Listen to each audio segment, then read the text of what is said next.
everybody, and welcome to the LHC. And we are back on our bullshit talking about Sword Art Online. Yes. We will be looking today at the second arc, which is known as the Fairy Tale arc, or ALO. Alfenheim Online. Yeah, why is it ALO? Alfenheim Online. Alfenheim is all one word, I believe. Yeah, I know it's all one word, but it's still... Yeah. Anyway, AHO would be better, but it doesn't flow as nicely when you say it. Anyway, just quickly, we need to address a minor correction from last week where we were talking about the murder mystery episode in the first arc, and we've discovered that it's actually written by the author in a series of short stories, one book precisely from where I've read in the light novel series. So anything we said about new writers coming in is complete nonsense. Please ignore. Mm-hmm. We're looking at the second arc, Fairy Tale. Fairy Dance, sorry. There we go, yeah, Fairy Dance. Fairy Dance is the other name. So, yeah. Equally. Ugh. But, yeah. Yes, so just a brief summary of the plot of Fairy Dance. It's not very good. But we'll find out exactly why it's not very good immediately. Also, I'd like to point out, this isn't like you've waited a year. This is literally the next week, because instead of doing, a properly paced Sword Art Online Aincrad arc, where they added more stuff, you do just go straight into this immediately.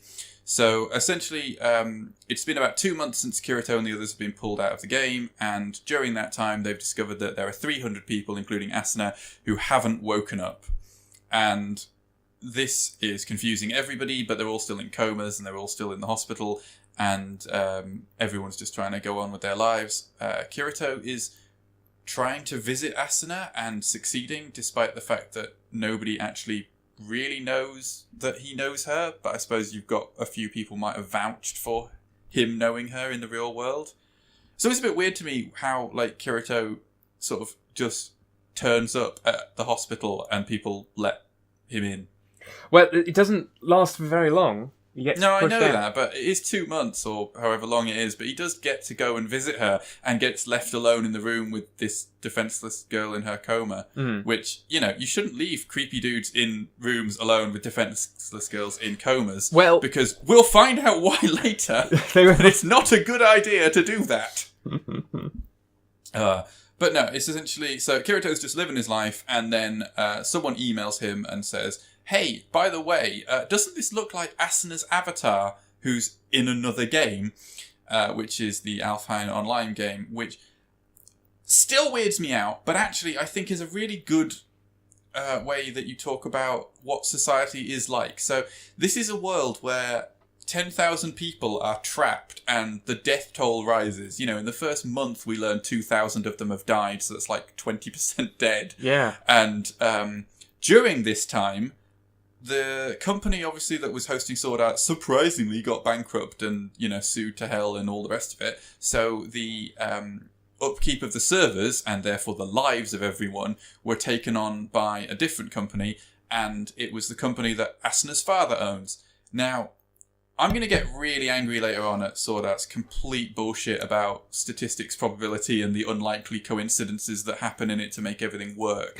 But the first series doesn't annoy me in that, because I really don't think there are many coincidences in the first series that are really particularly stupid. But the second one, I actually think there are quite a few coincidences, but they at least try and give an explanation, and that's okay. So the fact that it's Asuna's father who buys the company does work, because, hell, he's got a vested interest in his daughter not dying because, she's stuck in this game and some inferior company tries to cut costs. So no, it's Asuna's father's company that buys it, and he decides that, we're going to treat these people properly, keep them in hospital and try and keep them alive, and we're not going to cut corners. And the government, I believe, is giving them a big stipend for looking after the citizens and their healthcare and VR needs. Yay, public-private partnership! Yeah! It's the new Labour of Japan! Meanwhile, so if you don't know much about the Japanese business thing of family businesses, in the UK, the most frequent time for a business to go under, if it is a family-run business, is in the first couple of years after the handover from the founders to their children. Because generally speaking, the children will have been raised knowing that they have to take over the business and will have learned it, but they don't always have the natural gifts, abilities, or just general... I mean, you start a business because you know your stuff and you're interested in it, but you take over a family business because you've kind of been forced to from birth. And so family businesses in the UK tend not to work. And it's the same in... so family businesses in Germany don't tend to hand over to their children. They tend to get in a general manager to take over from the people who originally founded it. And it's still technically a family business because it's family owned, but it's run by, that guy we found who was really good. In Japan, they sort of do a mix of that, in that they find the guy who's really good like they do in Germany. But and they adopt him. And they adopt him. So it's still technically a family business because my son runs it, my son being that guy I hired who turned out to be a really good general manager who I've left in charge. So, essentially, the right-hand person of Asuna's father, whose name eludes me, I don't think he's ever really mentioned particularly often, so I'm not looking it up. Not in the actual thing, but yeah, go on. Anyway, so yeah, so the right-hand man of the father is...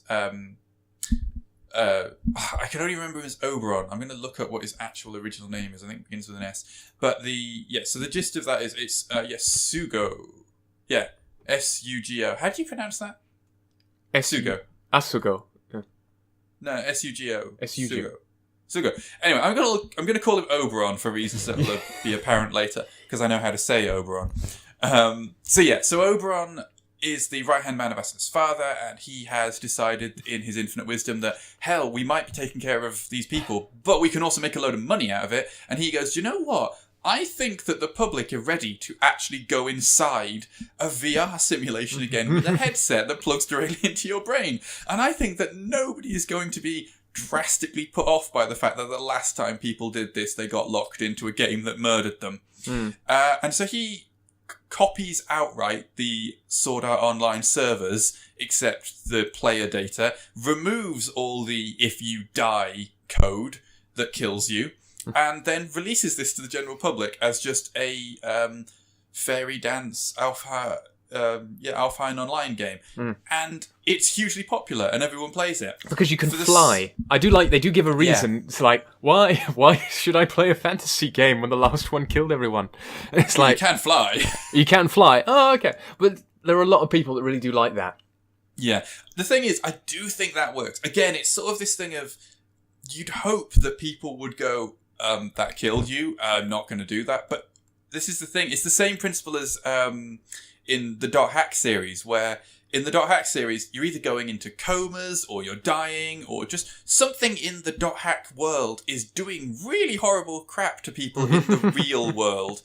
And yet, they keep going back. And series after... It's not just the original .hack problem, which is the first series of 4 games and the anime. But no, they keep going back for all these latest things. And it's like, oh yeah, we've made the new .hack. No creepy weird shit's going to happen in this new sequel to .hack. And inevitably, it of course is happening in that as well. But people keep buying it. It's weird. If the Assassin's Creed series, murdered accidentally 1% of its players no one would buy in real it. life, you wouldn't buy the sequel, even if they said, hey, why don't you buy Assassin's Creed 2? This time, we promise it won't murder you. And then it turns out it does murder you. And then, you know what? I'd still come back for Assassin's Creed 3, because frankly, I beat the odds on the first 2. I'm probably alright. Mm-hmm. It's just kind of nonsense. But no, I do think that it's within the realms of possibility that you could...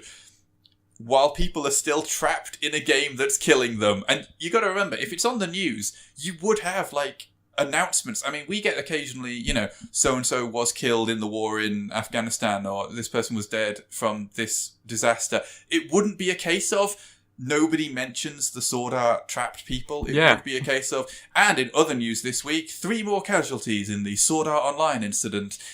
The victims this time were this person, that person, and this person. Obviously, we have no details of how they died, but our hearts go out to the families. It's that. You'd have that every week. You'd have this reinforcement of people are dying in this game. Yeah. So the fact that people go in and buy Alfheim Online really really weirds me out. But I suppose it would happen. So that's... Well, I mean, one, we've got capitalism. Yeah. Thank for it. But the other one is, you got to remember, in-universe, and I don't believe I'm the one making all the in-universe arguments here, but in-universe, they use VR for other things. They used VR for other things before Sword Art Online came out. So, it's not an unheard of thing. And they did create, the whole point of Alfenheim Online is they did create a dive equipment that is, its main selling point is, categorically cannot kill you. It can't kill you even a little bit. I mean, not even a little bit. It can't do anything to you at all bad. Honest, we promise. But can you imagine, like, okay, so there's a few things where I tend to wait. Like, you know, if they discover a new thing that might or might not have health problems or benefits, I don't rush out to join in until there's been a few years of just double checking that everything's okay. You know, I tend to not be one of the first people on the update for new stuff, because there is always the risk that either new stuff is going to be harmful to you or just not work and you've wasted a lot of time and money, or even just not take off. I mean, if you decided that in the, what is it, Blu-ray versus HD DVD, you were going to pick a side before a victor was announced, you had a 50% chance that you were going to waste a lot of time, money, and you would just have a lot of obsolete equipment. So I, like most sensible people, just waited until a window was declared and then picked up any of the Blu-rays I'd been waiting for. But, exactly, yeah. Yeah. Anyway, moving on from how I'm fairly safety prone, I do think the people who started playing that, bloody hell, really, those people are kind of either idiots or risk takers, but, you know. Again, they had equipment that categorically could not kill you. Yeah, and who the hell tested that? And you can play as cute... You just had to make sure that it didn't have, like, a microwave oven. That was the one thing. It's like, what about the first hemisphere? It's like... Again, Mr. Koiba, Mr. Akihiko... We've been looking at your patent. In your infinite wisdom, why did you stick a microwave oven on the atmosphere? It's like, well, I think it's required. That's there to enforce gender. Yeah, that's there to enforce birth gender upon people. Oh, is it? Yeah. Oh. Well, as the Japanese government, we're going to approve that first, wholeheartedly. But what was it? But yeah, I just like the idea, actually, of someone noticing, it's like, hold on a minute, this could kill someone because we're using microwaves. You could just boil someone's brain in their skull. And just, Akihiko just gets away with it because he seemingly gets completely, like, post-death redeemed all the damn time. Yeah. It's like, in your infinite wisdom, he made it with a giant friggin' microwave oven stapled to it. Why? I don't know. He seemed to be a solid genius or something. I mean, he was making whole loads of worlds. And that's the other thing. You know, the original inventor of the smartphone had a gun strapped to it so that, when you put it to your ear, it pressed it against your temple, and everyone just went, but I'm sure there's nothing in the software that pulls the trigger. I'm sure there isn't. It's just one of those features, having a gun strapped to your temple whenever you use a smartphone. And let's not forget the drills that were in Hewlett-Packard's original telephone. And the Google Glass that had a needle that was pressed into your brain through your eye. Indeed. I mean, this is just the norm for new technology. If it doesn't have something that's really obviously going to kill you, it clearly isn't new enough. We do say that. I think it does get said, doesn't it, in the fairy one, that Kirito has... Well, no, he gets, like, some advantages because he gets his stats from Sword Art imported. He does, because he has Sword Art on his own atmosphere, which the government let him keep, and he didn't reformat immediately. Actually... There is a good reason why he didn't reformat it, and he would probably try to keep it. He would have kept it because he wants to keep Yui's data. Yeah, because he's got his creepy I do really daughter. wish that he'd handed it over or wiped it, because then Yui would be dead, and Yui can die. Yui can die, and I will not feel sad. I will feel pleased. But, you know, other than my minor homicidal tendencies... Although, is it homicide if it's an AI with... Yes. You've played... Only if it's an AI with full, you know... You've played Nier Automata. You know the answer. Just if something looks exactly like it is alive, it's alive. Yes, but is Yui alive, or is Yui simply? I mean, well, there's the thing. Is she a proper artificial intelligence? They don't. They say, "Oh, is she proper?" The point is whether or not she seems proper when you're interacting with them. That's the important part. You don't learn anything new by breaking it down or anything, because if you break anything down, humans look just like robots. Yeah. Maybe I'm a robot. Maybe that's the real reveal of this series. I'm going to reveal at the end that I, in fact, have been a sophisticated AI all along, and this has simply been you doing a lot of Turing tests on me. Yeah, we're going to rename the LHC to the Reveal It's the Turing Test all along. It's the Turing Test all along. Yeah. Anyway, so other than the Turing Test podcast, we'll continue talking while we're at least pretending to talk about doing Sword Art. So yes, like you said, fairy dance. So yeah, Kirito basically finds out that Asuna's avatar is in this Alpine Online game, which suspiciously is owned and managed by the people who have also got the servers of Sword Art. Finally managed to find his name. So because I don't like the idea of randomly picking a Western name for a Japanese guy. So yeah, Asuna is the conflict comes from the fact the guy who's setting up the game, who's also Asuna's fiance, is Nobuyuki Sugo. Yeah, Nobuyuki. Just call him that. Because I just said Sugo because and it is Sugo, yeah. All right, whatever. Anyway, yeah. So anyway, the point is that he's the right-hand person of Asuna's dad. At which point, Asuna's dad goes, "Yeah, well, as is traditional in Japanese family-based companies, this guy's going to be brought into my family. Now, I could adopt him, or while my daughter is asleep and completely unable to consent, I could marry her to him." Didn't know. She was... That makes sense. They were fiancé before she went in there, didn't she? Yeah, because he was presented to her as the fiancé. Yeah. She didn't, agree. She mostly just capitulated to their demands. Well, yeah. But my point is that, as we have discussed, prior consent does not equal today consent. That's very true, yeah. But I don't think they weren't saying they were going to marry her off. Doesn't mean they're forced to go down the bloody aisle if they change their mind. Yeah, but they didn't say they were going to marry them off while she was in a coma. Yeah, they did. Really? Yeah. Oh, I forgot about that. That's messed up. Yeah. Yeah. That's why I got really twitchy about it, because he's there no, we're going to have a small ceremony in a couple of weeks because we need them to be married for business purposes or some nonsense.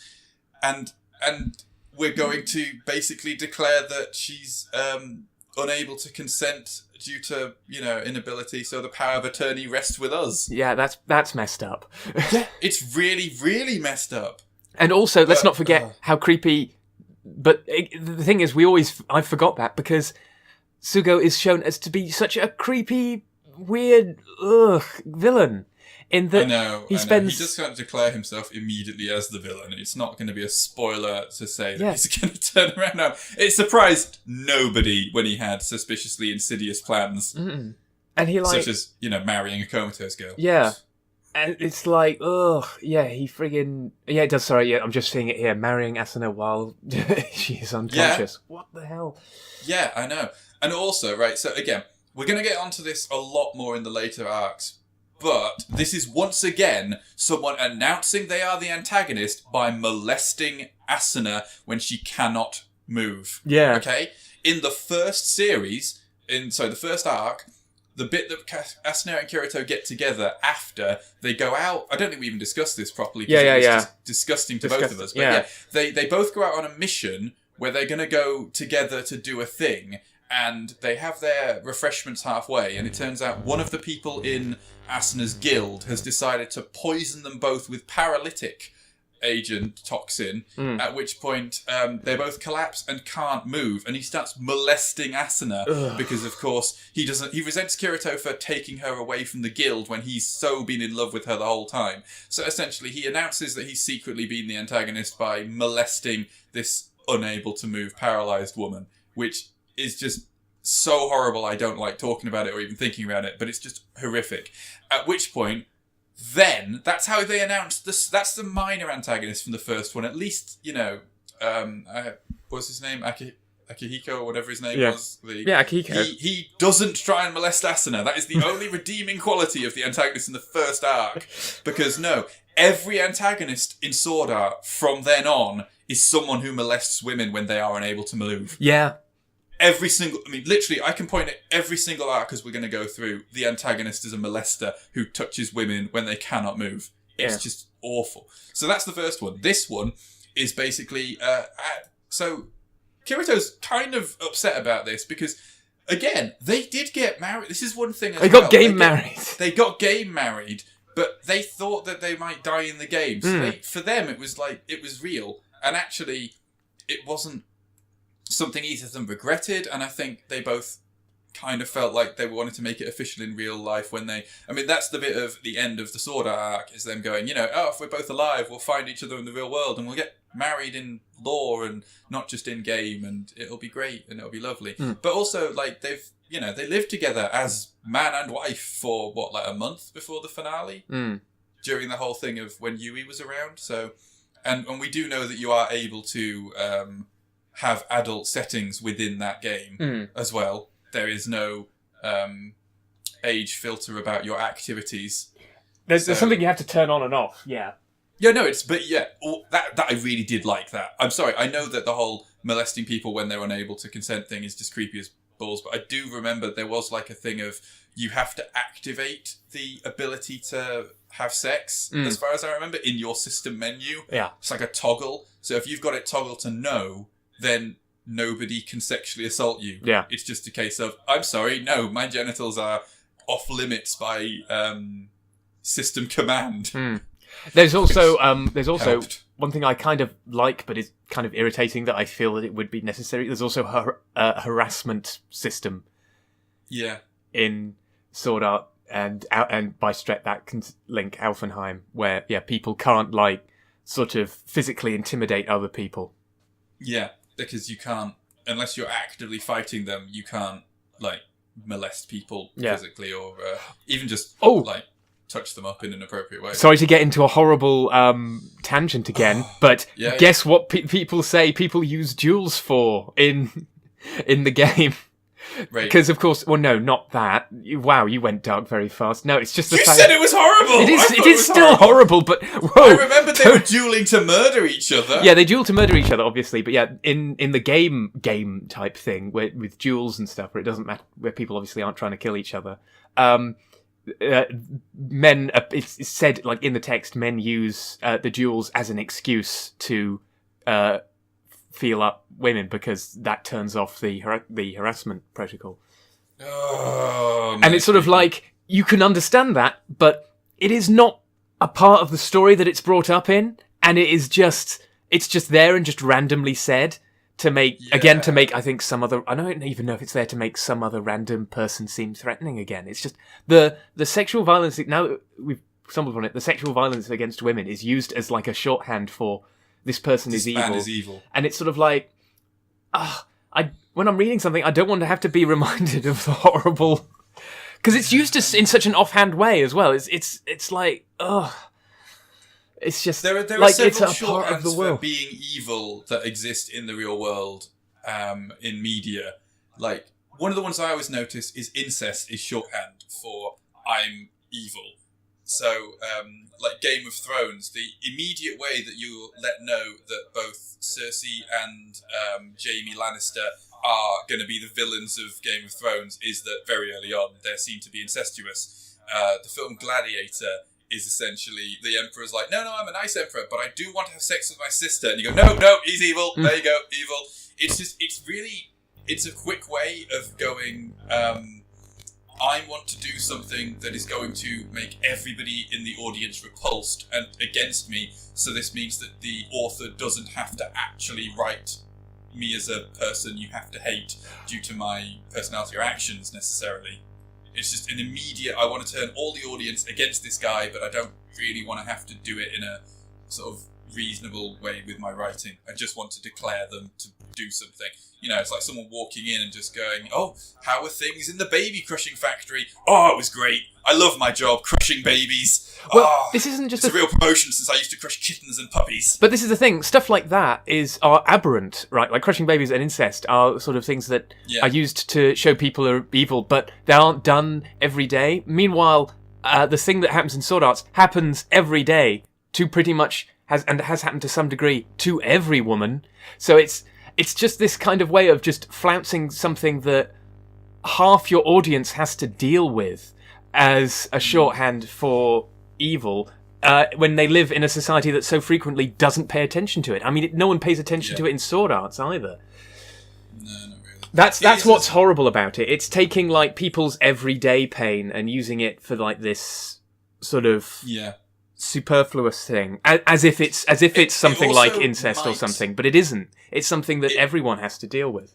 It might be a little better as well if the author was female, because then it would be coming from a position. Well, no, if a woman wrote exactly what the writer of Sword Arts, I think it'd still be wrong, but at least then it's someone writing about something they know and have been the victim of. Necessarily, it might have been from a position of knowledge, whereas this is just, I've never had to deal with this, but I understand that it's horrible, so it's my shorthand for horrible. Yeah, but I don't think it would have been changed at all if the writer was a woman. If a writer of a woman still writes bullshit, it's still bullshit. There's nothing to do with their gender or anything. No, I know. No, it wasn't necessarily from their gender, it's from experience. I don't know. Anyway, let's not get bogged down in this. But yeah, we both agree it's horrible, and we both agree that it shouldn't be used as a shorthand to make sure that we know that someone's evil. But since we brought up this so much, I do want to say that the writer...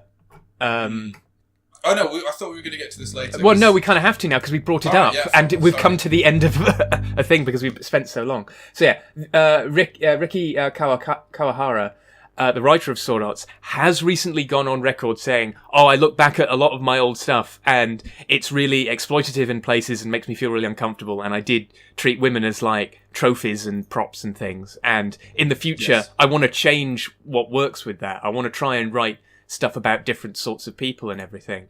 And so I don't want people to take what we've just spoken about our discomfort with Sword Art as an indictment on the author, because the author wrote this stuff when he was like 18 and stuff. I wrote horrible, disgusting stuff when I was 18.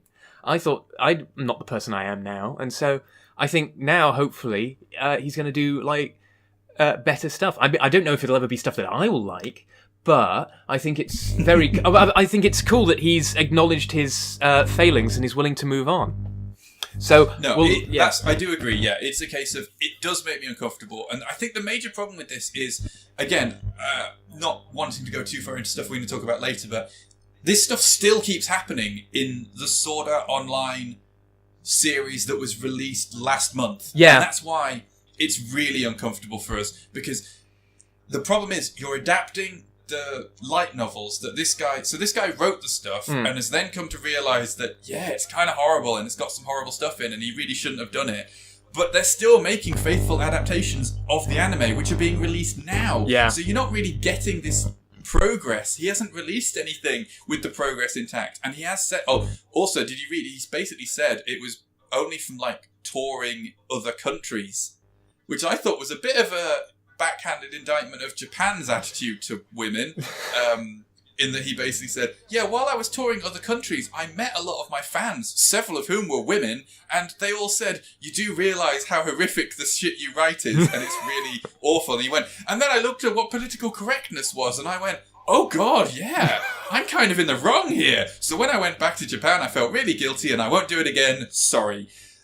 And I'm sort of going, it's nice that you say, I've learned and people have pointed out that it's really awful, but to then come back and go, and I would never have realised this if it wasn't for every country other than Japan. I do, that is weird. I don't like how, and people all over the world do this for like lots of countries, but let's focusing on Japan. Both Japanese people and non-Japanese people seem to do it, as if the concept of like gender parity and being a decent human being doesn't exist in Japan. As if like, for example, some of their biggest and most important stories that have come from Japanese culture aren't about the difficulties of being a good person under the threat of like forces beyond your control. As if that isn't like the thing that we both love, like the Sengoku era. As if like 90% of the stuff there isn't about, look how horrible these powerful people are, forcing these regular Joes to fight for little more than supposed national unity, which doesn't mean anything to these people. You know, it's stuff like that. It's like, I always think that's kind of bullshit and just shows, like, it's an indictment of everybody, really, that there's this sort of weird feeling that for some reason Japan doesn't have these ideas. It does. I don't get why why it seems so invisible I think to people. people do think, though, that Japan's attitude towards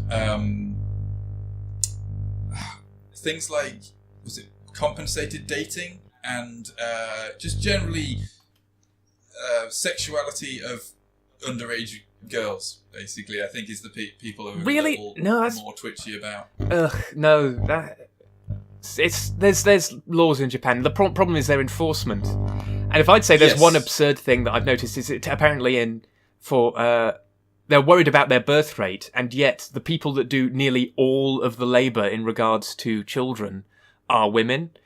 I read an article just recently. I shouldn't source it because I can't link to it because it just passed me by. But the number that I saw was something like 25 hours of work done by the average working mother in the home, as on top of like a 45-hour work week. Meanwhile, men in their husbands would do something like 2 hours of work. It's just ridiculous. Which is why the women don't want children. No, it's not about why the women don't want children. It's an indictment of how labour is separated in Japan and how they view women. Even if they don't realise it themselves, you can look at this not as like a person's attitude. This is like solid numbers. Who's actually doing the labour? Like it's not nothing to do with like even though it is about people's point of view, because people do it without realising it. People can think that they're good people and not realise. Look, like, I'm sure this couple loves each other, but one of you is doing a disproportionate amount of work within the home that you both share with the children that you both have. Yeah, don't ask my wife who does the cooking. Yeah, but I trust Holly way more. She's very good at that. Yes, and also she does yell at me if I don't pull my weight in other areas. But anyway, so... essentially, moving back again, yes. We don't want to indict the author. Like I said, we don't want to indict the author, and that he's got horrible stuff. Yeah. But just because he's noticed does not forgive what happens. That horrible stuff exists, and that we aren't gonna just go, it's okay. It's like if you do something when you're younger and it's awful, you don't immediately just get forgiven because you've noticed it was awful. Yeah. But we are saying, we're not bringing that guy down for writing this. We are just saying it still makes us uncomfortable. We're not going to gloss over the fact that he did write this, and it is pretty awful. And we'll get into that next week.